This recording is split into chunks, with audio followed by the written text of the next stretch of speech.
Right. Well, okay, let's just give it a start. Good morning. Welcome, good morning. Thanks for everyone who joined us and who's joining this morning for our first webinar of 2024, Waste to Worth, Farming for a Circular Economy. We have a cracking line of speakers this morning. So as a reminder, this webinar is organized by the Cultivating Collaboration Network, or C2N, as you might know it, which is one of the many initiatives of SCOS to bring new thinking to improve agri-resilience by working together. We build up on the power of co-ops to address key challenges of agriculture through collaboration.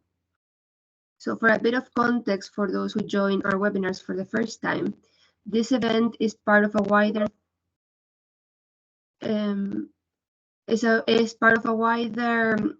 work stream, a wider theme of interest from the CICI network, which is the revalorization and agri-waste.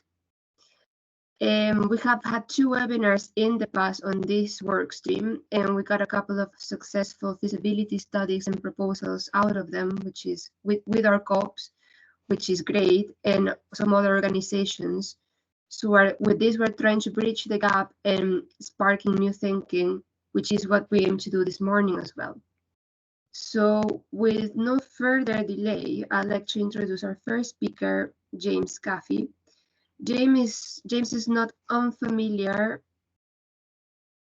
James is not unfamiliar to either working with co-ops or in circular economy. He has a vast experience on implementing green biorefineries in Ireland to support grasslands, which are so abundant in Ireland and in Scotland, and targeting the creation of new products to diversify farming. So before we hear about James, please, I see that Helen just asked for everyone to introduce themselves in the chat if they want, and post your questions on the Q&A chat, which if you don't see it, is right next to the actual bubble of the chat. And we'll go through them at the end of the webinar. So we'll have our 3 speakers back to back, and then we'll address the questions. So now over to you, James. Let's hear about your experience and the challenges in working in collaboration with so many organizations for a project. So I'll mute myself in the meantime and give you all the spotlight. Thanks, Patty, and thanks for the invitation. Hopefully you can see my slides okay. Just go full screen. Yes, they are coming. Yes. Perfect. Okay, so thanks for the introduction. So I'm going to talk about biorefining of sustainable biomass, an opportunity to create resilience and offer diversification opportunities for primary producers and rural economies. And I'm talking a little bit about the work that we do in Ireland, as Patty mentioned, working with grass and similar feedstocks. So just to give a bit of context in terms of grassland production, where we mainly focus, it's one of the world's most abundant resources in terms of bioresources. Grassland accounts for 26% of the world's total land area and 70% of its agricultural area. And permanent grassland in Europe represents 34% of utilized agricultural area. And a lot of countries in Europe actually have over 20% of their total land in the form of grassland. Ireland is the highest. We're the only country with over 50%, but Scotland, if it were on the list, would be featuring very high as well, with around 30%. So it's a big opportunity area as well. Just to deal for context, to give a bit of context to the innovation we're trying to do and to talk about some of the challenges in agriculture. Obviously, all countries are dealing with the challenge of greenhouse gas emissions, and then within each country, each sector is having to deal with that challenge. It's a big challenge for the agriculture sector. If we look in terms of Europe, about 10% of European emissions come from the agri sector. In Ireland, it's high. It says here about 30.7, but it's actually more around 35%. So we're actually the highest producer in Europe. We have a lot of livestock. We don't have a lot of heavy industry that sort of dilute those emissions. So it puts a lot of pressure on our agriculture sector. Scotland is around 18%, which is on the higher side. And In Scotland, you have a number of climate neutrality targets, including a 31% reduction across the overall economy by 2032. We see in a lot of European countries, including in Ireland, where you have sectoral budgets, carbon budgets being introduced across different sectors, including agriculture. We have a 25% emission reduction target by 2030. In Denmark, it's halving agri greenhouse gas emissions by 2030. So there are big challenges on all sectors, but it's being felt within the agriculture sector as well. Another challenge that we face in Ireland, and you might feel over in Scotland as well, is around protein and trying to find alternative sustainable proteins. In Ireland, or in Europe to begin with, we import about 17 million tons of protein feed. Around 13 million tons of this is soybean, so it's traveling a very long way to get to Europe, and then it's associated with land use changes and other impacts as well in some cases. Europe is about 3% self-sufficiency when it comes to soya. And in Ireland, we have a particular challenge where we import around 3 million tons of animal feed on an annual basis. So it's a huge challenge for us to become more sustainable with regard to concentrates for cattle, protein ingredients in pig and poultry, and other livestock sectors as well. European MEPs recently voted in favour of a proposed protein strategy for Europe. A lot of this focuses on alternative feeds, but what we're thinking about is there a possibility that we could actually unlock a lot of the grassland potential to produce some additional protein as well. And this is a nice report that's been done. I've seen William Clark coming into the chat there. William was involved in this, Zero Waste Scotland, looking at sustainable protein strategies. So I think it's something that you're dealing with as well over in Scotland. So in terms of the work we do, what we look at is biorefining of green biomass. And so a biorefinery is a kind of factory for processing biomass. People will be probably familiar with anaerobic digestion, which can take in slurry and produce biogas or biomethane and digest it. What we look at is taking in different types of biomass within a biorefinery. In our case, it's grasses and other types of green biomass, and essentially trying to use an approach called cascading, where we take out different materials and try to maximize the potential of the different components that are contained within grass. So this is a mobile unit that we've been working with farmers in a collaborative initiative in Ireland, co-ops, dairy co-ops, and then linking these to pig co-ops and other sectors. To demonstrate how the technology is used and to assess the products that we are producing and assess the business case and all kinds of things like this. So essentially, we harvest fresh grass. Fresh grass comes into the system. We can press out some of the components of the grass into this green juice fraction. We can separate out around 40% of the protein into this, as well as some of the sugars and minerals. And then the remaining protein is retained in the fiber, which we can ensile, and we can use this as an alternative feed for cows. From the juice fraction, then we can extract three different components. We can extract this component in the middle, which is a protein concentrate. So this is the dried protein that we've extracted out. We can extract some of the sugars, this gold colored material here. That could be a high value product, which I'll talk about later in the talk. And the residual stream that's left then can be used as an input for anaerobic digestion to produce energy for the process and maybe beyond the process as well. So that's the main approach. And one of the things that we had dealt with at the start of the project was kind of farmers would be concerned around the fact that, you know, if you take all the components out of grass, what's left for us in terms of feeding to cows? And obviously that's the primary focus in terms of grassland use in Ireland. So we decided to do some trials to assess the potential of feeding this, what we call press cake, back to cows as an alternative to grass silage. And we found that even though the overall protein concentration that's contained within our press cake is quite a bit lower than the grass silage, as you would expect, the opening of the grass through the refining process and the type of protein that's there, it results in a higher nitrogen use efficiency being seen within the cattle diet. So you have a lot more of the protein that's in the press cake being converted into milk. So it's on a par with the grass silage, and a lot less of the nitrogen that's in the grass being and phosphorus actually being lost within the cow's excrement as well. So there could be a potential environmental benefit. You get a higher nitrogen use efficiency. And we've done some bits of work looking at an in vivo level, looking at an in vitro level, looking at the potential to reduce methane, which is a big problem for cattle farmers globally. For us here in Ireland, rumen methane contributes over 50% of our greenhouse gas emissions, so it's a huge challenge. And so we found that we could actually potentially reduce the emissions of methane that are typically produced on the silage diet by about 10% by switching the diet to press cake. So we can potentially resolve challenges.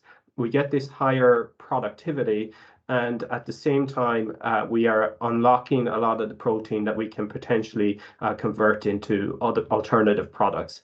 And one of these products is trying to address this protein deficit that we face. So seeing how we can make this grass protein accessible for pigs, but other monogastrics and potentially in future humans as well. So what we've been looking at is separating the protein and looking at displacing the soybean that's in the pig diet. So we've been working with weaners, 9-week-old weaners, to replace the soybean component in the weaner diet. And so we have, if we have soybean, which is around 44 to 48% on average crude protein, the first batch of protein we were looking at was around 34% from grass. And in our more recent trials, we were up around 43%, which is more comparable. Initially, we looked at a 30% replacement rate of soybean meal in the diet. And in our more recent trial, we've looked at a 50% displacement rate of soybean. And what we found in the 2 trials that we've done to date, in both cases, the pigs who were on the treatment diet took about a week or so to acclimatize onto this grass protein diet. But once they did, we found that they actually consumed more of the feed on average week by week. And they had a similar feed conversion ratio. So by the end of the trial, they had actually gained more weight than the pigs that were on the control diet. So this is something that, based on the mills we're working with and also the pig farmers we're working with, is a potentially attractive solution. Speaking to the farmers, if this was available and cost competitive with soybean meal, it would be a preferable option for including within pig diets based on the results they've seen so far. We still have some more work to do though. Some of the other things we've been looking at is once we extract the protein and the fiber, we're left with this, what we call either grass whey or a brown juice. It can be called at different terms. And we've looked at extracting sugars from this brown juice. These sugars that are contained in grass, we get this type of sugar called short-chain fructooligosaccharides, which are a prebiotic, which are essentially the food source that can promote the growth of healthy gut bacteria in animals and humans. So it could be a potential high-value nutritional product. And we get about 10 grams of this fructooligosaccharides concentrate, we call it, for every liter of whey that we produce. And we produce quite a lot of whey within the process. So we did some early stage research looking at how this would perform when benchmarked against some of the other alternative prebiotic products, the commercial FOS and inulin. And overall, we find quite positive results in terms of the promotion of healthy gut bacteria in animals and humans, and a comparable performance, particularly when compared with the commercial FOS. So this has potential to add a lot of economic value to the process. It makes a big difference in terms of the economics based on the work we've looked at so far. And it's again about that cascading approach, seeing what we can extract from the materials, what makes sense to extract, what doesn't make sense to extract, and so on. And the other thing we've looked at then is taking the residual stream from these processes, particularly the liquid stream, the whey or the defos whey, and using it as a substrate to produce biogas through anaerobic digestion. So based on the work we've looked at so far, we have some energy, some heat and electricity inputs that are coming into the refinery. What we're looking at doing is trying to offset those emissions by converting the residual streams into anaerobic digestion. We haven't looked yet at kind of co-digesting this with slurry, but that's one potential avenue in future. And so what we find is that based on the initial work we've done, we find that most of the energy inputs that are coming into the refinery can actually be met by the heat and electricity being produced through the anaerobic digestion process. We still have to scale this and see this how this works in reality, and it's something we're planning to do in future. So this is a couple of examples of what is actually happening out there, let's say in the real world. On the right-hand side, you have Biorefine, a company in Denmark, who are looking at a similar example.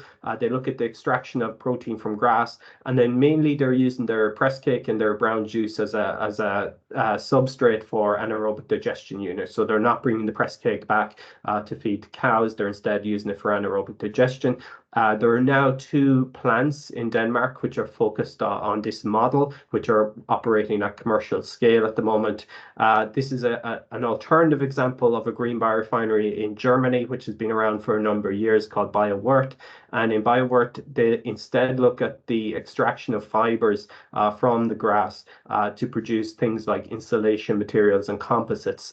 So again, it's going out to to new markets essentially, and using the residual streams that are left for anaerobic digestion. But they're working with local farmers to get the grass and convert these into different products. So there are a number of models out there. Ours is a bit different than these ones here. So just to briefly mention about the collaboration we're doing. So we work very closely with the dairy co-ops, particularly the Carberry Dairy Co-op in the southwest of Ireland, where we link in with the farmers and the co-op to actually demonstrate the technology on the farms. And this has been very good in terms of practical implementation. First of all, us being able to talk about the technology and how it works and how it can benefit farmers, but also gaining the practical insights from farmers about what is a practical solution and maybe what wouldn't be practical on a day-to-day basis. So it's a kind of two-way learning between ourselves and the farmers in demonstrating this. And then also linking this through the co-ops, through the mills, back to the pig farmers who are again in the locality. So we have a really nice collaboration with a number of co-ops in the region that we're working with to demonstrate this technology. I think that for ourselves, it's been much more impactful actually doing this with the co-ops because you then have farmers who work with us and then go to their discussion groups and talk about what they're doing with us. And you also have a number of field visits, so you're able to reach out to more farmers. So it's been a very practically focused project, I think. The project works under the EIP Agri initiative, which is a government and EU co-funded scheme, which promotes a kind of bottom-up research approach where instead of identifying a solution, you're working with the farmers to identify solutions to problems they face, and you're co-developing and co-implementing those solutions. It's a really nice model, I think. We're trying to integrate this green biorefinery approach within a dairy farm in the southwest of Ireland, which is working to try and develop a net zero emissions dairy model. So the project is called Farm Zero C. It's a commercial dairy farm, and we've been basically taking best practice that's happening across all of research and all different areas. So things like animal breeding, soil and grasslands, animal emissions, so trying to reduce methane through additives, renewable energy, biodiversity. And green biorefinery is one component of this, and anaerobic digestion as well. We're trying to bring these solutions into a kind of practical context for the farm. We've worked with this farm. It was already an efficient dairy farm before we started working with them. And then in the last 2 years, by working with them, the footprint of the farm has reduced down by 30% versus the baseline 2 years ago. We have to bring in the green biorefinery approach at a demonstration level at the next stage of the project to try and reduce that further. But this is something that is under development. We've just received a 3 million investment from the government to develop an integrated green biorefinery and anaerobic digestion facility, which will be based on the farm. So we'll be working to demonstrate that and scale that and integrate this in an attempt to try and further reduce the emissions at the farm down to net zero. So that's going to be the main focus of our future research, working to implement and optimize this green biorefinery, optimize in terms of feedstocks we can take in terms of products we can produce, and understand how it can impact the overall farming sector, the model which would require for its implementation, and to understand the different business models that could be developed through this solution. We also plan to establish a pan-EU green biorefinery network, working with partners across Europe who are interested in this. And we already got some support from Grampian growers and SOS in Scotland around the development of this initiative as part of a new project we've just been funded for, which will give us around 9 million to actually operationalize this green biorefinery approach with partners across Europe. So that's some of the work we're doing. These are the collaborators, as I said, really nice collaborators in the primary sectors like Carberry, Barry Rowe, Carew, Pregrees, and a variety of others who we have collaborated with for the last 6 years, and we're going to be continuing to collaborate with them through new projects. And thanks for the invitation, and I'm happy to take any questions on the work we're doing once we get to the Q&A. Back to you, Patty. Thank you, James. Thanks for the presentation and thanks for highlighting up the element of collaboration. And you are very, very familiar with that. And yes, as James mentioned, we'll have a Q&A session at the end, towards the end of the webinar, with all of our speakers in the panel. So feel free to drop your questions in the Q&A chat box, or if somebody already raised a question that you are interested in, you can also vote it, so that those questions will be addressed at the end to avoid duplication. Right, so we're right to our next speakers, the Biochar Innovation Team, which is Mike Hiley, Dr. Saran Sohi, and Dr. Simon Shackley. They will take us through the experience of developing novel biochar granules formulated in a way that ensures the right uptake from the crop roots, and it can be readily integrated into farming practices. The Biochar Innovation Team is no strange either to collaboration or innovation, as they have a multidisciplinary team, which they will explain their backgrounds, and they form a wonderful consortium to work on the development of this project, which also includes the University of Edinburgh and Innovate UK. Biochar Innovation has some ongoing trials in Scotland, one of our co-ops, Scottish Agronomy, so we'll probably hear something about that as well. So over to you, Mike. I think you're already sharing your screen, so that's great. So over to you. Good, thank you very much, Patty. Good morning, everyone, and thank you for joining. And thanks for the opportunity to tell you a little bit about what we've been doing. As Patty has said, we're collaborating with the University of Edinburgh, specifically Dr. Saran Sohi and Dr. Simon Shackley, who are on the call from the University School of Geosciences, and up there they also have this UK Biochar Research Centre, and we're funded by Innovate UK. A little history. Back in 2016, I think it was, Dr. Simon Shackley edited a book called Biochar in European Soils, and the last chapter of that book looked out to 2025 to try and predict how biochar would be adopted. And a very nice quote here, that the agrochemical industry will discover the potential of biochar blending with their products and launch first biochar-based fertilizers and then integrated biochar fertilizer seed products. And that's what we're on the road to doing. So we've developed a carbon negative biochar-based fertilizer. Over to Simon. Morning, everyone. So the University of Edinburgh team involved consisted of myself. I work on different areas of sustainability science, such as life cycle assessment and techno-economic evaluation. Saran Sohi, who's with us today, who's a leading soil scientist in the area of biochar. And we also benefited from inputs from Professor Andre Masek, who's an engineer, who's the one who produces and does work on characterizing properties of biochar. And we're also lucky that we had two students, one an MSc student from MSc Food Security, who did some work for us on the life cycle assessment. So looking at the net carbon impact of the technology and its application to soil. And Eliza Swanston, who's an undergraduate, who's currently finishing she's fourth year honours student. So she's doing a dissertation, particularly looking at the interaction of plants and biochar. And just to give some context to the work, when we started looking at agronomic impacts of biochar, we were using very high doses of biochar, so something like 10 to 40 tonnes per hectare equivalent. And at that time, we thought that biochar could be produced quite cheaply because we thought we could use different waste materials from farming and other sorts of organic waste. And as it turned out, that was an incorrect assumption. So the cost of biochar were a lot higher, which meant that we couldn't be applying very large doses. Bear in mind that in those days we were very much thinking of biochar as a form of carbon storage, which of course it still is, but at very high prices, of course, that becomes a high mitigation option. So then we realised as well that the agronomic potential of biochar is not distributed equally through the soil. So actually what we needed to do was think more of a precision farming approach and work out where is the biochar going to have most impact agronomically. And that really focused efforts on looking at the root zone, the interaction of the growing plant with the root zone.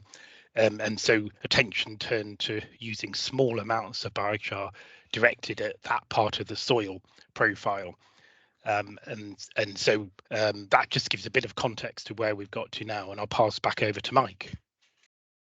Thank you, Simon. So the innovation funding required us to work with an academic institution and also with a farmer.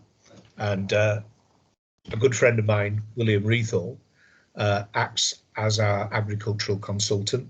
He farms 400 hectares of arable, quite a traditional rotation involving winter wheat, oilseed rape, barley, vining, peas. And he really brings lots of real world experience. As Simon said, you know, putting 10 tonnes per hectare of biochar on a field is not affordable for a farmer. And we believe that using much smaller doses, you can still get a significant agronomic benefit. So Bill links us through to his farming network, and he's also conducting the field studies over in East Yorkshire. My co-founder and lifelong friend, John Hall, he's a chartered accountant and he's a business angel, so he's used to raising money and investing in innovation. He's very entrepreneurial.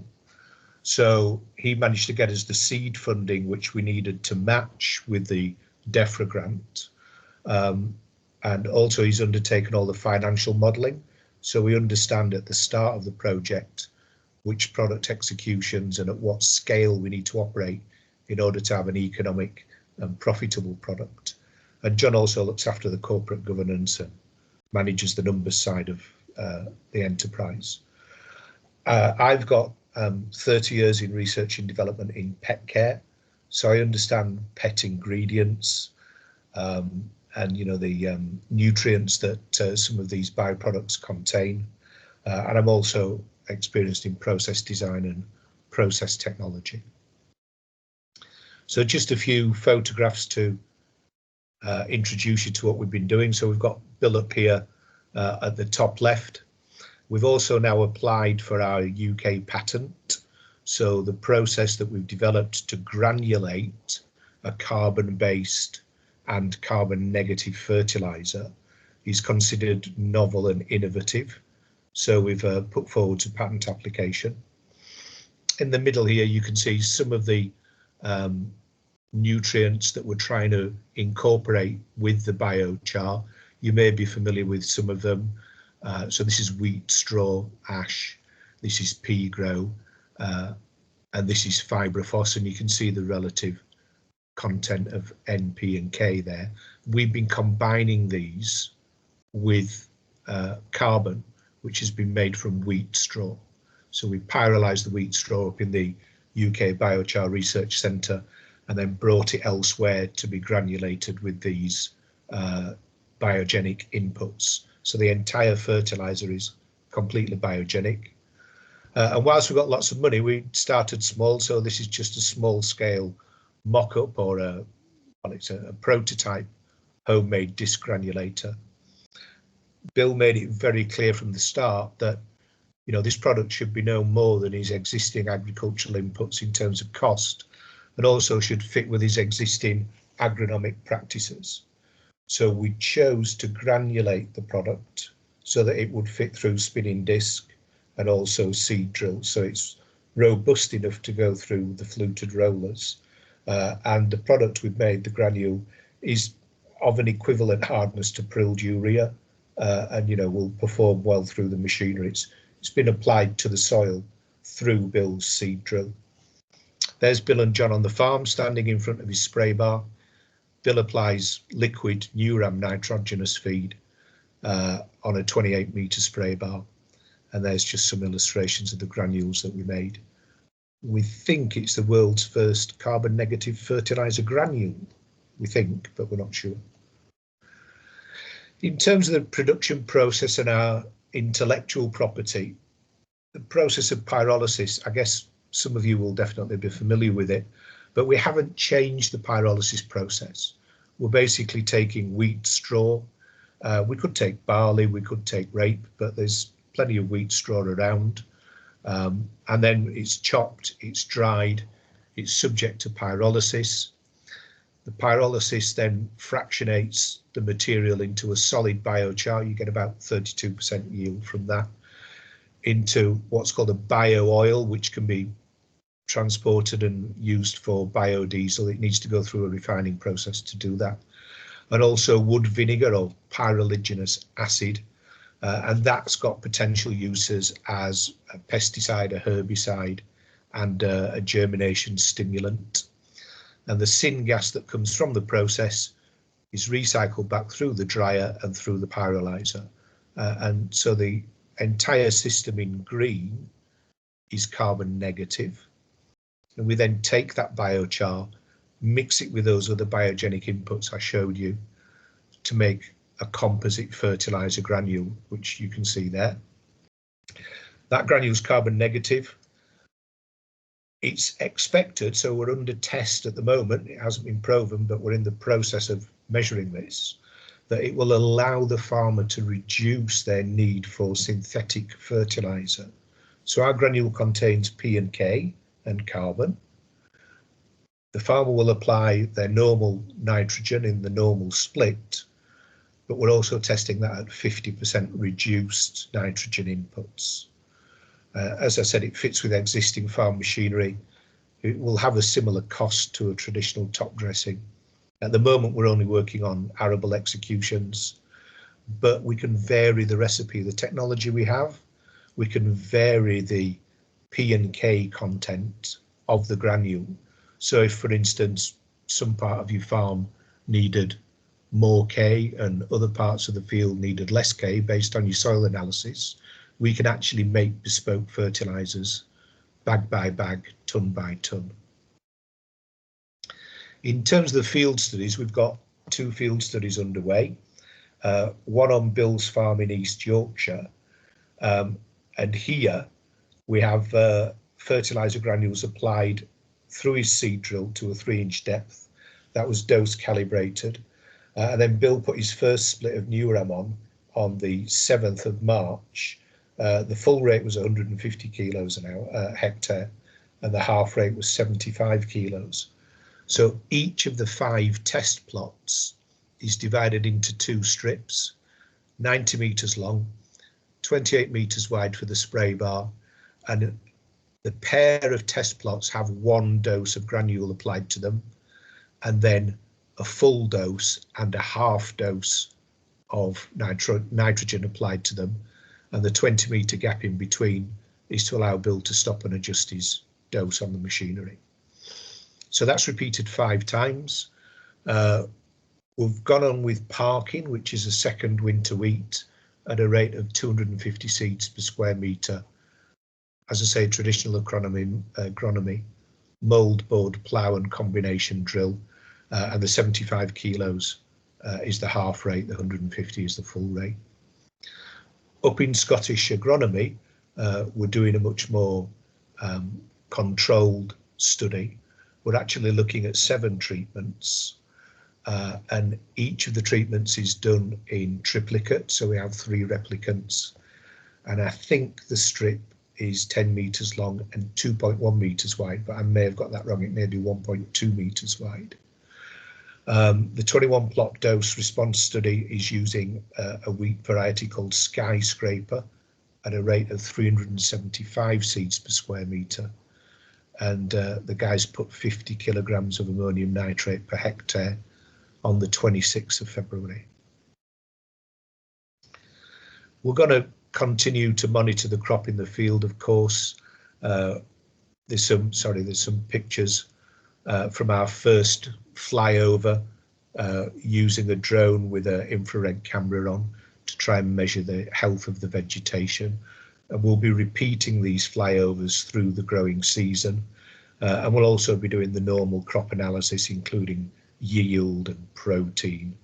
So we're monitoring the soil and the crop through various different metrics. In terms of the technology, the granule is obviously under test, so we think we're about technology readiness level 7. However, the technology that we've used to bring this together is already out there in the real world, so we're not developing something that's new to the world in that respect. We're just drawing on different influences from different industries. Okay, over to Saran.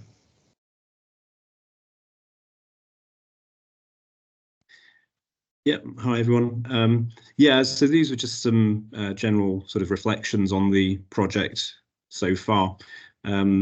It's really made a lot of progress, or we've learned a lot in a very short space of time, and yeah, I mean, it's been very rewarding for me personally, and I think our sort of effort here in the university around biochar. We've been working on this for almost 15 years, from real basics to where we are now. So yeah, so we're at this stage where there's quite a number of activities we're involved with, where we're trying to understand how, or let's really demonstrate how biochar fits into real world situations, and I think this is a really nice example. It wouldn't really have happened without Mike's expertise from a completely, well, I say completely different sector, a different sector. That sort of experience of formulation is something that from the pet food industry that he mentioned a bit earlier on. That's not, this expertise in formulation isn't something that's really existed within biochar research. So it was really making that critical link between what we knew we wanted to do and knowing how to do it. So being able to create these granules, it's not something that people have been really doing. And yes, I think we have a number of projects that we're all involved with here.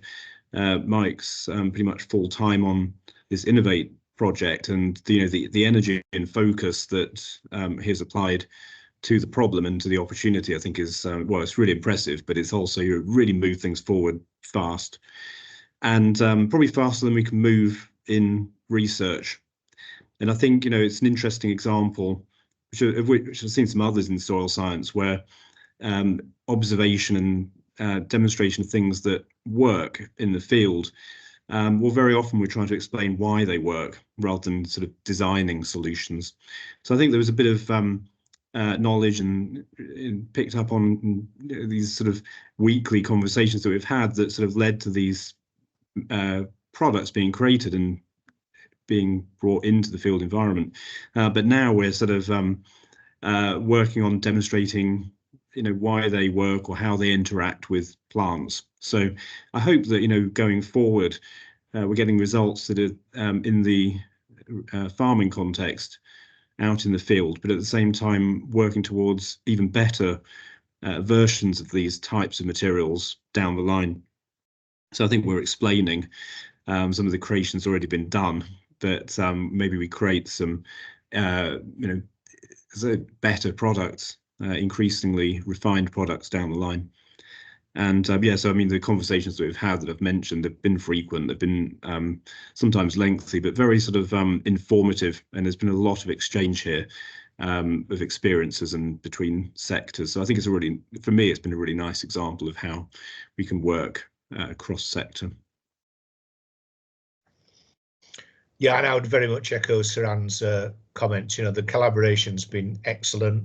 The bouncing of ideas, you know, looking at options and funneling them down and being decisive as to where we go next and how we measure that, and you know what the benefit would be.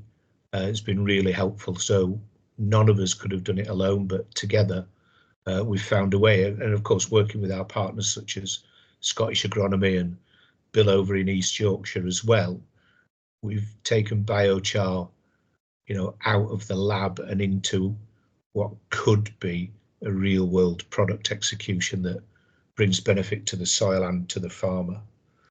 So yeah, we're waiting for the test, but the graph at the bottom right there just shows you we're just measuring the granules as they soften in the soil. So they've got to be hard enough to go through the machinery, then they've got to soften and liberate their nutrients and disperse the carbon, and that appears to be what they're doing. So we're hopeful. Thank you very much for listening. Yes, so no, I was going to say, just in case anyone was wondering what biochar is, so I don't think we defined it at the beginning. We're really talking about charcoal, but made from things other than wood, where we might normally sort of associate fuel, charcoal for fuel purposes to be made from. Right. Well, we still have we have the segment of Q&A segment at the end, so you can do any clarifications there as well if you feel like you need to. But thanks a lot for that insightful presentation, and it's great to see collaboration at its best, and also good to see that there are relevant examples to Scotland as well. So we're going to go now to our last speaker of this morning, which is Matthew from Upcycled Plant Power. Mike is an engineer designer, part of a larger team that looks at better utilization of plant biomass for broccoli harvesting via an innovative approach that ensures up to 70% utilization of the broccoli crop via harvesting and processing it at the same time. And other future developments that the piece of equipment has led to, which will probably include the use of AI to collect data. So with this last speaker, what we want to do is highlight, spark new thinking again on how farmers can become part of the supply chain as ingredient producers or ingredient manufacturers rather than only final product suppliers. So let's hear about Mike's and UPP's approach. Over to you, Matt. You're on mute.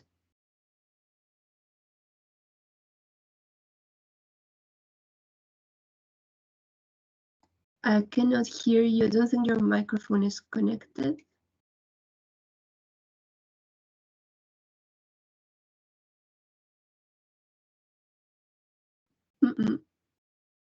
No problem.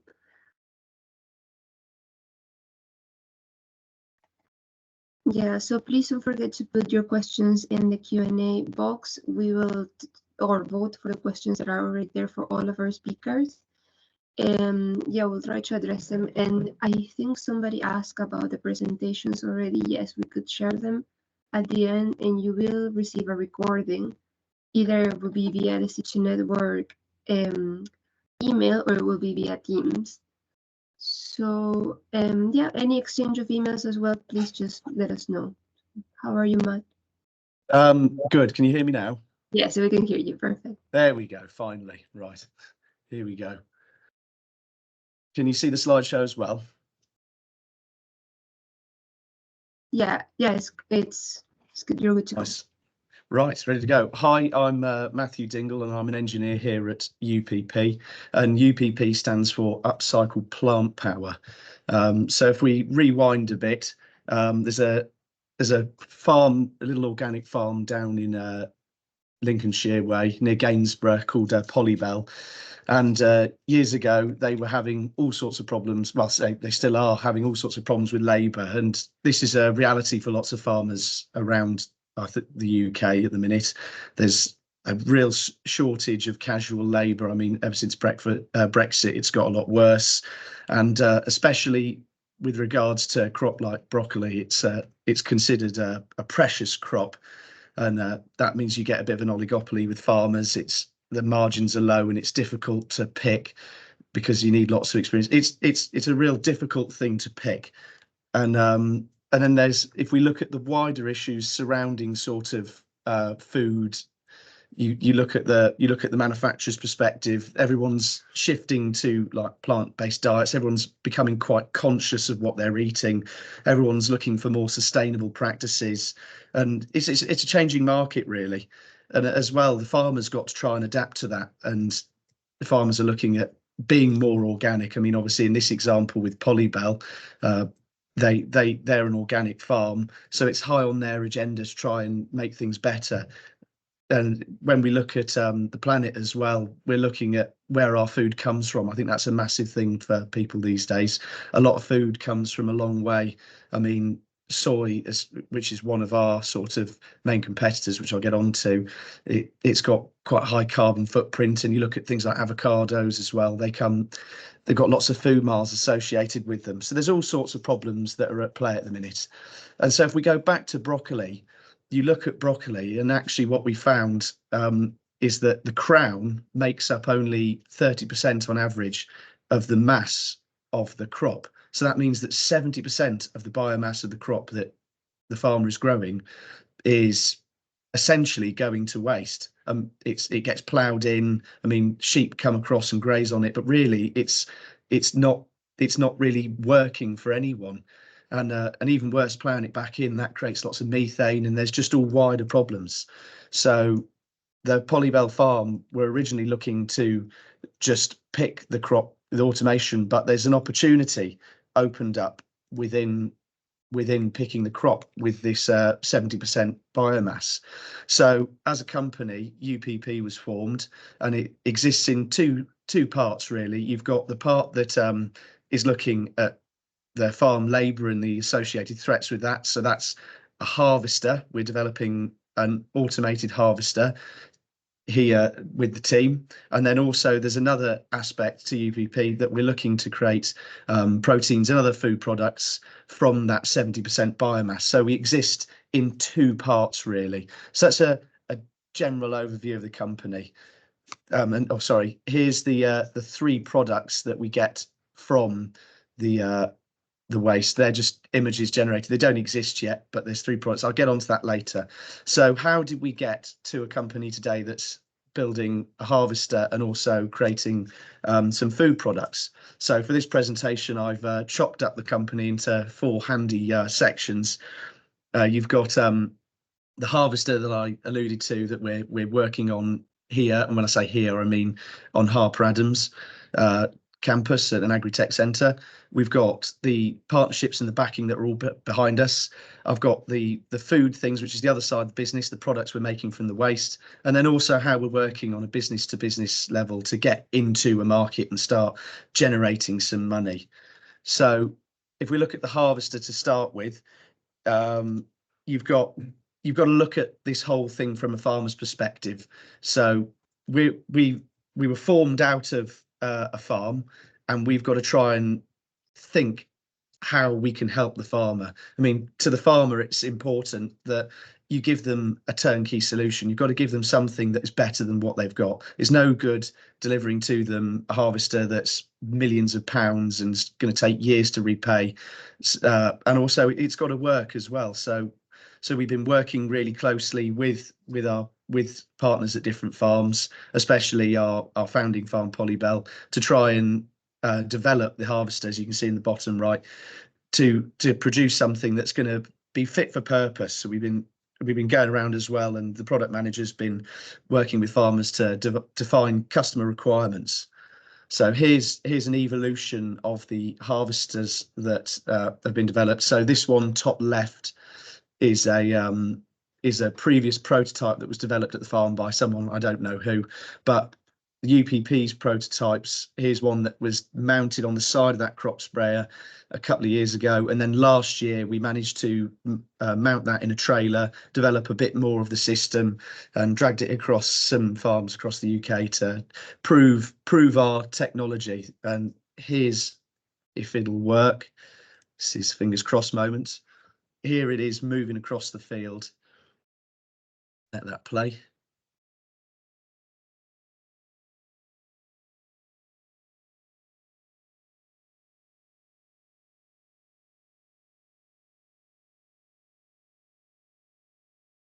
So if I go to the next video, you should see that the to explain how it works, the machine moves over the crop and the paddles match the ground speed.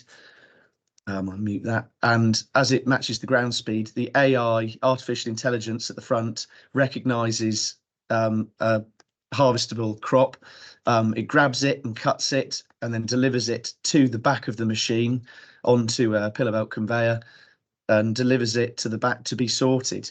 So there you go. You can see there's a good example of one being picked up and dropped on the back. And that's sort of the start of what we're doing. And I mentioned the artificial intelligence, which has been a real key to making this product work and in replacing people. Here's a video of from the cameras, the AI camera's perspective of it going across the field, recognizing the broccoli. Okay, that's not going to work. But what happens is that the camera looks down and the AI software recognizes a broccoli, and because it has depth sensing, color sensing, it puts a box around it and measures the size of it, and then says if it's ready to pick or not, and sends a signal, cuts and grabs it. And I thought, here we go. Here it is moving across the field, just recognizing broccolis and the different sizes. So you can see the little boxes as it goes. I'm glad that's worked. So I think one thing to say on the artificial intelligence is it's obviously a very new field. Everybody hears about it in the media. It's very much present at the minute, but people shouldn't be scared of artificial intelligence.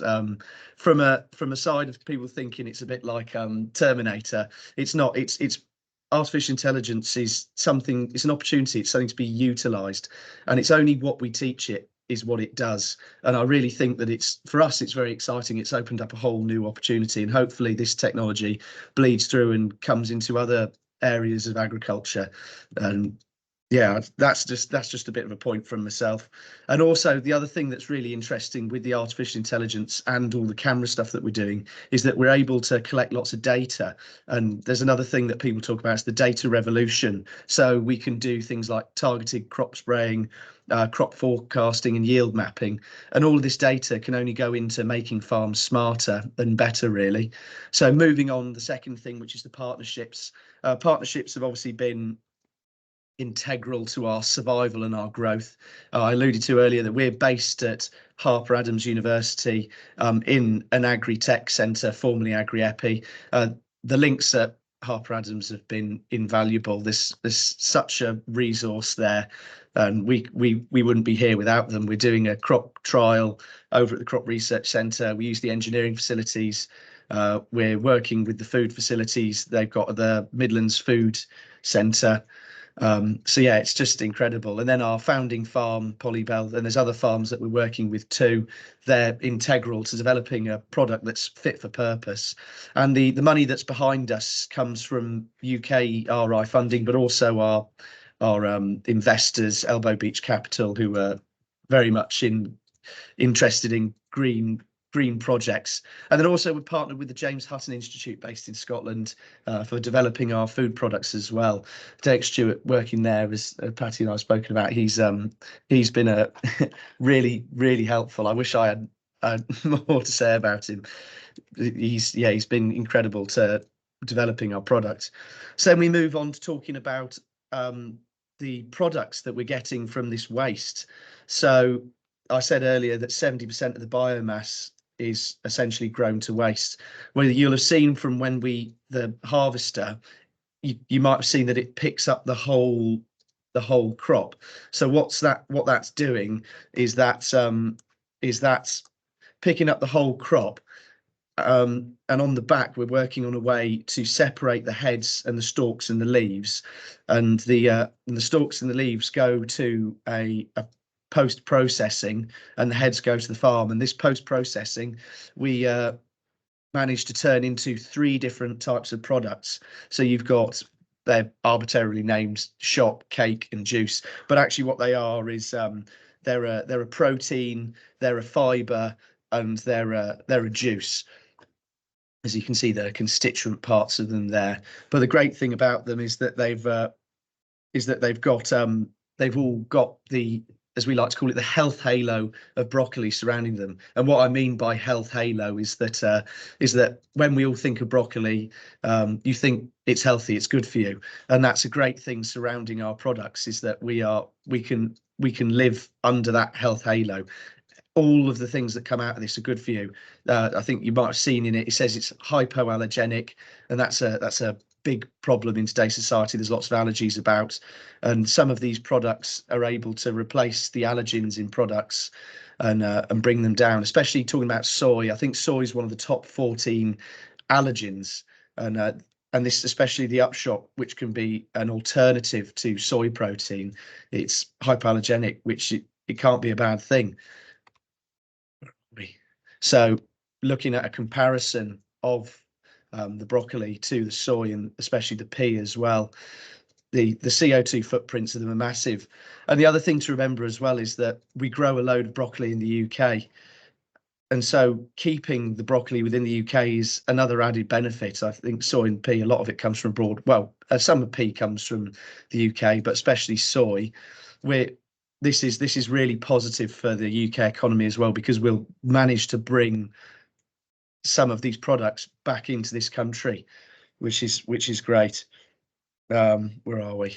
The outcome, and looking at the outcome. So one of the great things that we've done is our innovation lead, Joe Sanderson. He is formerly a chef, and for our business, our products work from a business to business aspect. So we sell our products into an existing supply chain, but what Joe's done as a chef is he's managed to produce products, so essentially from a business to consumer. These are the products that he's made. So there's a bread, there's a burger, buns, coleslaw, koftas, milkshakes and smoothies, and like a guac sort of thing. There's all sorts of products, and there's more. But by showing these end products to our potential clients, which are the businesses, we've proved and validated that our products have a place in the market. So we've got we've almost validated our position in the market, and with all of sort of like these what's they called, all of these benefits from our product, that really gives us sort of like a real push to get manufacturers on board of the food products. And that leads quite nicely on the business to sort of business aspect of where these slot in. So obviously the food manufacturing market, it's very competitive, but broccoli offers a complete protein, and by that I mean it has all of the different strands of protein in it. We call it naturally better, and the health halo. There's low processors, low food miles, hypoallergenic. So really, it's a no-brainer for companies looking to use more sustainable ingredients in their products for them to use some of UPP's ingredients. And there's some other sides that we're looking at exploiting as a company. So we've got mycelium production from maybe the juice. There's the nutraceuticals market. Obviously, there's lots of benefits from the broccoli, and we could turn that into supplements. And there's also sort of a seed aspect where we can start getting the whole business from seed to sort of to manufacture. We can plant, harvest, process, make products. So from that aspect, we're looking at the business, and we're looking at potential areas to expand in. I think one of the big things, as I said in my quote, is that innovators get quite blind with what they're doing. So initially, the purpose was to design a harvesting machine to harvest and pick broccoli, but actually the market changes quite quickly. There's other opportunities come about, and being agile and adaptable is part of growing a business. We're looking at where are other opportunities, what can we exploit, because at the end of the day, if you can't make money, you haven't got much of a business.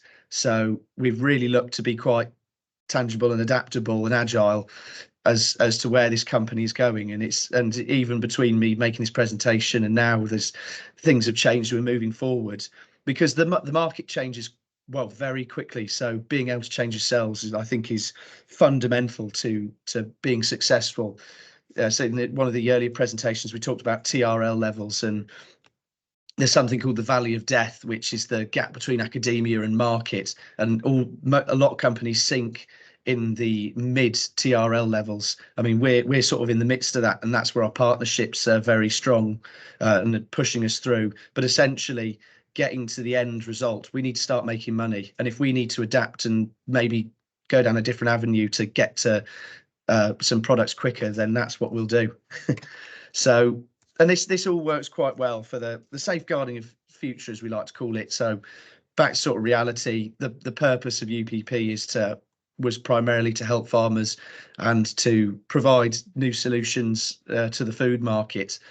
And this can only help, especially with like the revalorization of the waste, something that was a waste product that we're now turning into a side stream, that we're looking to share these profits with the farmers, because there's got to be a benefit for them. Otherwise, there's no point in doing it.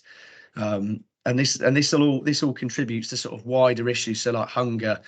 I mean, it's quite incredulous to think that 70% of the biomass is going to waste, and when there's so much time and effort being put into it. But this can only contribute to sort of a better overall sort of economy and more responsibility as well. And also, if we can turn people to eating more broccoli, then I think it's going to be good for everyone's health. So thank you very much for listening, and any questions, I'll be happy to hear them at the end. Thank you, Matt. That was a really good presentation. So I will quickly hand over now to my colleague Helen Glass. She's our City Network lead, and she will take us through the Q&A segment. So over to you, Helen. Thank you, Patty. I think we've just had 3 excellent presentations that address the topic of the webinar exceptionally well. So I've got questions, and my first question is for James, if we've got all our speakers on screen. James, obviously co-ops, you've been engaging with co-ops throughout your research activities. How did that collaboration with co-ops come about for the biorefinery? And the second part to the question is, how do you then scale this via co-ops? Okay, thanks, Helen. So in terms of the initial engagement, it was something where we were exploring with the co-op what kind of opportunities there could be. They're already quite innovative in terms of looking at how they manage their dairy process and how they can valorize that component. And they produce cheese, they produce whey protein, they produce ethanol, they produce biogas. So they're already very interested in this kind of circular approach to their dairy process. So I was aware of the possibilities of, well, you could take a similar approach to grass and start the process before you get to the factory. And already the farmers within the cooperative are under these challenges environmentally. So the cooperative has a really good structure in terms of sustainability advisory. From my side, in terms of as a researcher, in terms of trying to get farmers on board with some idea like this, doing it through the co-op where the relationships exist with the farmers, where there's that kind of trust and things like that, made it possible to bring more farmers on board with the approach. And even in terms of then scaling it, to do it within that kind of cooperative structure where you're trying to get farmers possibly to work together on an initiative like this, it's for me an easier route. And in Ireland, there would be a big difference between how the dairy sector is formed, where it's very cooperative based, and the beef sector is very fragmented. We'd love to bring this approach to the beef sector, but there would be a lot more coordination required on our part in terms of bringing the beef farmers together. And I suppose the mechanism then came through this approach I mentioned called EIP Agri, where as a prerequisite of funding, you are required to actually collaborate directly with the farmers, have practical solutions on the farm, and we applied for the funding, we've got the funding, and we built on that. But just to add in that, from our own point of view, in terms of the let's say the interest we've got in the work we're doing has been very much enhanced by actually doing it on the farm with the farmers, in terms of opening the doors to other farmers across the region. And James, another question has come in. It's about how does the protein quality of the grass extraction compare to the more traditional feedstuffs of soy and barley? Could you maybe comment on that?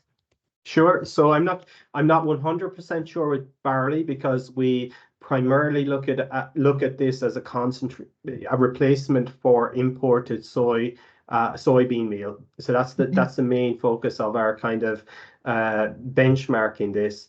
And we have first of all, grass can be very variable in terms of when it's harvested, in terms of the protein level, and then how quickly we actually process it to extract the protein. But in the initial work, we were around just under 35% of crude protein. This is increased to around 44. It's a little bit below soybean meal in terms of crude protein concentration. Despite that, we've had very good results from the trials. We've also seen work from Denmark where this concentration of protein has increased beyond 50%. So it can go higher, and we think we're looking at how we can improve that. And in terms of the amino acid profile, we have a slightly lower concentration of lysine and cysteine, and then it's more or less the same across the other amino acids. But again, this is something that we've seen increasing the level of those amino acids over time. The more we focused on how we can harvest the feedstock, the protein concentration of the feedstock, and optimizing the process as well. Thanks, James. I mean, it's very clear the value of your collaborations, and you're an absolute exemplar of successful R&D and working with farmers, and particularly the cooperatives. I've got a couple of questions for Mike and the team. The first question, and you can decide who would like to answer this, in terms of the distribution of the fertilizer, what's the business model? What's your ambition in terms of the distribution of the product? At the moment, we're only looking for arable. We're now in the exploitation phase of the project. So earlier this week, we had an initial dialogue with Yara. We want to build a demonstrator plant, and typically there's enough feedstock of cereal straw for us to build 32 facilities in the UK, each with a double production line. So each facility containing 2 lines will be able to produce 11,000 tonnes of biochar, which is then combined with the other biogenic ingredients. So we would look to grow organically. We need to site the facilities close to the raw material, to the agricultural feedstock.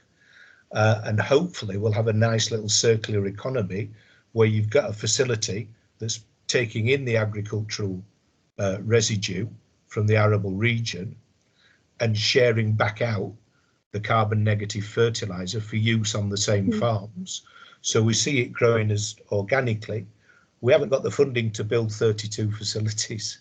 So we're going to have to start with a demonstrator unit and, you know, build the market awareness and the appeal from there. But, you know, good to see there's more and more interest from the food supply chain in regenerative agriculture in particular. So, you know, collaborating with people like Yara or Morrison's or Tesco or Nestle, you know, these are big players in the area who could help us grow. So I think it's a question of making those alliances, forming those collaborations, and also, of course, getting the money to actually make this thing into a reality.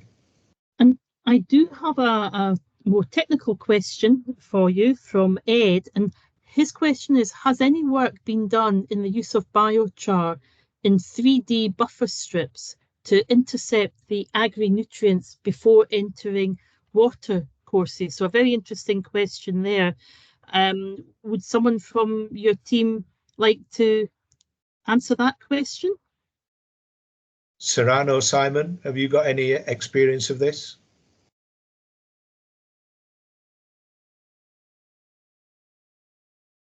I don't know if Saran can hear me. He should be able to. I think so. Are you able to hear the question, Saran?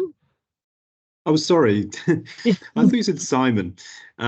Okay, yes. So this is really about tactical placement of biochar, isn't it? Sort of within a particular farming system. I mean, it definitely makes sense to know where you're going to get the most benefit from biochar, and it can do more than one thing, at least on different time frames. So you might add biochar to deliver nutrients to soil, and I think you're really delivering them to the crop, but the nutrients from these granules or products will reach the crop, but what you're left with in the soil is increasing amounts of biochar. And one of the key things about biochar in the longer term is how it interacts with other nutrients that are, if you like, loose in the soil. So think about nitrate and ammonium, also phosphorus. So yeah, you could you might want to add biochar in the near term to deliver nutrients, and might be phosphorus and potassium, but in the longer term you may be getting benefits in terms of nitrogen management. I think if you were going to focus on buffer strips, you might be a bit more restricted in that you'd really be looking to mop up loose nitrogen in larger amounts, and you'd want to be careful about what other nutrients you were adding with the biochar. It might be just plain biochar for the purpose of nitrogen and phosphorus capture, which, it works at a technical level. It's just thinking a bit more about the economics of that particular use, how much biochar you would need and how much it would cost. Thank you, Saran. And there's another question coming for your team. It's from Debbie Tully. Could a substance like sheep's wool be added and processed through your pelletizing technology? It's a material I've not explored. So to make a good granule, you need to call upon the van der Waals forces that pull particles together once they're very closely intermingled. So to use the sheep's wool, if it's not pyrolyzed, we'd have to reduce it to a fine powder below less than 100 micron to make a granule. Technically could be achieved. It may be simpler to use a pelleting process, which is higher pressure but can use coarser materials. So it's not a material we've explored, but there's no technical reason why it could not be used. I don't know if you've got a different view, Saran. Yeah. Anything to add, Saran? Otherwise, we'll move on. Yeah, I mean, I think the possibilities are endless, and I think there's sort of two reasons, or maybe three reasons for adding or choosing or how you choose an ingredient for a granule. One is for its elemental composition, what nutrients it might deliver to the soil or to the crop. But another is about the physical properties that it provides. So if you think about fragments of wool, it would contribute to a sort of a tubular structure that maybe doesn't exist in plants or these sort of materials that we're currently exploring. And the other one is about how the granules break down in the soil, because the breakdown of the granule is as important as the formation of the granule. So I can see how you might gain some benefits in terms of the fragmentation that occurs by including sort of more novel ingredients. So yeah, it would be interesting. It's one of the things we could certainly explore. Thank you. And before we move on to Matthew, maybe the team from Biochar could look at the question that's been put in the chat. Another question from Ed, and if you'd like to type away an answer there, we'll make sure that that one's been addressed during the meeting. But it's excellent to hear about the collaboration and the benefits to the University of Edinburgh as well. So that was very inspiring. If I just move on, some questions for Matthew. Matthew, first question is, are you looking at other crops in the future, for example, cauliflowers? So yes, you've started off with broccoli. Have you got ambitions to do likewise for other crops? Yes, we've got a lot of ambition to look at every crop possible, really. That's part of one of our AI UKRI projects, is to look at other crops. Obviously the genesis of UPP is broccoli, because the opportunity first came about looking to harvest it, and the opportunity for the sort of the food side came about because we realized that there was this massive wastage. But definitely there's lots of technology that can be applied to picking the other crops. So from the harvester perspective, I mean, it lends itself quite well to picking cauliflowers or cabbages, because they're sort of similar veins of brassicas. And then also the AI, I think, is the big one. Hopefully that technology can be implemented for these other crops in a similar vein as well, and that could be expanded, because the AI is the way the AI works is you get a massive pool of data, and the more data it has, the more intelligent it becomes at picking these crops. So and writing these programs to recognize the crops is very similar for each one. So writing what we're writing to recognize broccoli will then be applied to recognizing these other crops. So I think many people have seen strawberry pickers, like with robot arms, and grape pickers and all these sorts of things. So that's the way that the AI can be used, and that's the way that harvester can be used. And obviously, hopefully at some point when UPB becomes the biggest company in the world, we'll just be picking everything. And Matthew, interesting what you said there in terms of the processing of the waste and evolving that into, at the present, 3 different products. Did I hear correctly that the farmers have a share in the profits of that processing, or is that done solely by yourself? Maybe you could just give some clarification to that in terms of the business model for the value that you create from their waste.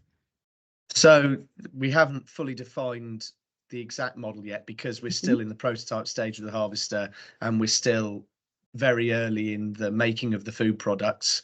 I mean, all the food products that you saw were all generated images and are stuff that are coming out the kitchen. But the hope is, at current standing, that we would give the farmers a percentage of the volume of the waste that they produce for us. So they would be benefiting from what they gave us as a volume, as it were. Because at the end of the day, like, they've got something that was waste and is now a valued product. So yes, we're giving them the harvester that will hopefully solve a bit of the labour crisis and give them some cutting edge tech and increase yields and whatever. But we also want to incentivise them to stay with us and keep working with us. So that's why talking about the profit shares with the farmers is important, and them sort of being part of the journey as well, if you know what I mean. From my perspective, I come from an agricultural background, so it's very important for me that as a company we're working ethically for farmers. Yeah, and it's great to hear that you've got a collaboration with the James Hutton Institute here in Scotland as well through this project. And I've just got a quick question here for both Mike's team and for yourself, Matthew. And you both talked about the investors that you had brought on board in terms of seed funding. And how did they view the importance of farmer engagement through the development of the technology and also for the trials? Matthew, would you like to comment in terms of your investor? Was that seen as important in terms of their investment decision? I mean, it's maybe a little bit of a hard one because investors are obviously interested in potential and profits and everything. But the good thing about our investor, particularly Elbow Beach, is their emphasis is on green and sustainable products. So one of their other projects that their investments, should I say, is Munro Electric Vehicles, Scottish electric vehicle company. So they're based in Scotland, green electric Land Rover derivative. And also they're doing a strawberry picker and electric batteries. But in terms of from the aspect of the farmer, I feel very much that that's been a directive that we've pushed as a business. We are like the team that are working on the harvester, and I'm working on part of the food project as well. We're all doing everything, as you can imagine, in a startup. We're pushing, saying that it is important that we engage with farmers, get them on board, keep them on side, because at the end of the day, we're the ones who are interacting with them, product managing, and we know that to design something fit for purpose, you've got to have something that's that is designed around a purpose. There's the customer requirements, and the customer is the farmer. So you've got to start from them. Mike, would you like to comment in terms of your investor as well? Yeah, so our capital funding came from Apollo Informal Investments based in Edinburgh, and John is well connected to that group. It was a requirement of the competition that we collaborate with a farmer, and that's been absolutely key. So we wouldn't have been deemed to be eligible had we not presented the team that we did. And generally the assessors' feedback was very positive, that we had the right mix of skills and experience. And then, of course, bringing Scottish agronomy on board, because when we started, I've never run a field study before for an agricultural product. So bringing Scottish agronomy on board, and Adam and the team up there were really helpful in, inputting their design and expertise into the field study. So we've ended up running 2 field studies. We're very happy with the collaboration, and I think the key thing, it's got to be practical at the end of the day. So Innovate designed a fund or grant process that was intended by design to force that collaboration and result in practical real world things. This isn't an academic study where we're placing material at 10 tonnes a hectare, because that's not financially viable. We're not requiring the farmer to buy any more capital machinery or specific new tools or techniques. It fits with existing practices. And, that's got to be the road to adoption. It's got to provide the farmer with as many benefits as possible with as little effort in terms of outlay or additional steps in the agronomy along the way. And ours is designed to fit with the seed drill, but the collaboration was required, and that was a correct requirement, because it's definitely brought the benefits working with Bill and with the guys in Scottish agronomy. And I think that James would probably echo all these comments about the value of farmer engagement throughout that process. We've come to the end of the Q&A session. I'm sure we could have further discussions on this subject, but I think from myself, I think we've emphasised the need around collaboration, the value of working with agri cooperatives and with our research organisations to develop some of these entrepreneurial new thinking to the circular bioeconomy. And it also strikes me that it also opens up wider supply chains and also for diversification.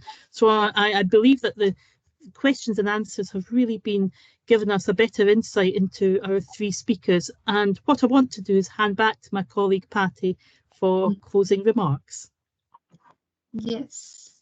Thank you, Helen. Just before we head off, it's been very interesting, and thanks to all of our speakers for putting so much effort in your presentation. So we went through biorefining and the importance or the relevance of grassland as a key part in Scotland, potentially the potential of feedstock, potentially develop new feedstock from grass. The same for biomass utilization, address labor shortage, and very interesting B2B approach. And the key message from Matt is the being adaptable and agile towards the supply chain. And for the biochar voice, precision farming is very on point at the moment, and everyone is looking with a microscope probably all the amount of nutrients that they put on the soil. So having this multidisciplinary approach from your team, from Mike's expertise in pet food and feed formulation, and then having the academic side of things for the life cycle assessment, I think it's been key. So aside from all being very innovative approaches, I think they all convey in the message of collaboration, as Helen said, through multidisciplinary teams, different sciences, and sometimes even different countries. So collaboration is what we are all about here at City Network. And just before finishing up, I'll ask my other colleague, Douglas, if we can put up our comms slide. We have there on social media, where is our home at the SCOS website, and our email address in case anyone wants to get in touch directly with the City Network. So please do so. Get in touch in any channel or directly to me or Helen, and we'll be happy to assist you. So you'll probably hear back from us in a week's time, either the recording or some further inquiries, but we will get the inquiry back to you as well as the presentations. So finishing sharp at 11:30. And without delay, thanks a lot for joining us and for posting your questions, and hope everyone has a good Easter and a nice remainder of the day. So thank you very much for joining us. Bye. Thank you, Patty. Thank you, Helen. Thank you Bye-bye. very much.